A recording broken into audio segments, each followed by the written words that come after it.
بسم اللہ الرحمن الرحیم۔ السلام علیکم ورحمۃ اللہ وبرکاتہ۔ حدیث نبوی صلی اللہ علیہ وسلم ہے، ایک انصاریہ عورت نے رسول اللہ صلی اللہ علیہ وسلم سے پوچھا کہ میں حیض کا غسل کیسے کروں؟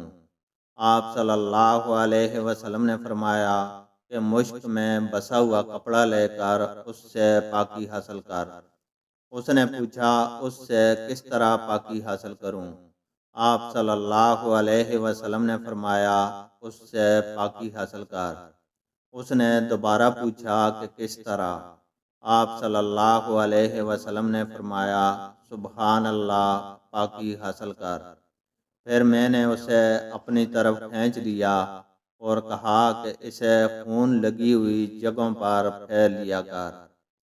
اللہ تعالیٰ سے دعا ہے کہ وہ ہمیں قرآن اور حدیث کو سننے، سمجھنے اور اس پر عمل کرنے کی توفیق عطا فرمائے، آمین۔